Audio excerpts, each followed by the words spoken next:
E aí pessoal, tudo bem? Sou o professor Fábio de Geografia e hoje a gente vai falar sobre os processos de formação e extração do petróleo. Quando se fala em petróleo, muito se discute sobre a questão militar, a questão geopolítica. Hoje a gente vai tratar um pouquinho de uma questão mais técnica dos processos relacionados à geologia e ao petróleo.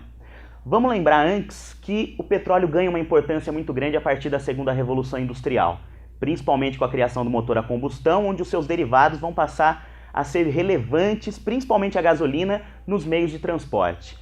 O petróleo responde hoje por quase 39% da energia utilizada no planeta. Isso é um número bem considerável. É a principal matriz energética do mundo e é inclusive a principal matriz energética do Brasil.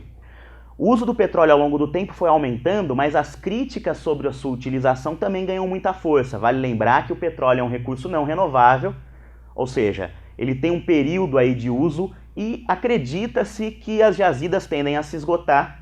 Além disso, a sua relação com a poluição do ar, a partir da queima dos combustíveis fósseis, dos seus derivados, e a poluição da água pelos vazamentos, algo cada vez mais comum e aparece sempre aí na mídia. Geologicamente, a gente precisa lembrar que o petróleo é a sedimentação de fundos marinhos desde a era geológica do Mesozoico.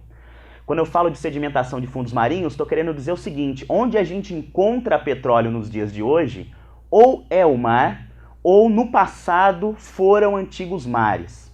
O que torna a coisa muito interessante se a gente pensar que uma das principais áreas produtoras de petróleo do mundo é justamente uma das áreas mais secas do planeta hoje, que é o Oriente Médio. Países como Arábia Saudita, Emirados Árabes, Irã, Iraque, Kuwait. Quanto aos diferentes tipos de petróleo, a gente pode juntá-los em dois grupos, os petróleos chamados de leve e o petróleo pesado. O que vai diferenciar o leve e o pesado é a quantidade de sedimentos que é encontrado junto com esse petróleo. O petróleo leve tem menos sedimentos, ou seja, ele é mais fácil de ser transportado e ele é mais fácil de ser refinado. Já o petróleo pesado tem muito mais sedimentos, o que encarece o preço do transporte e do refino. E é a partir do refino por destilação fracionada que a gente tem aquele petróleo transformado nos seus diferentes derivados, como diesel, como a gasolina, como o querosene. Vale lembrar que além dos países do Oriente Médio, outros grandes produtores de petróleo estão aí o México, a Rússia, Angola, Nigéria, Venezuela, Noruega.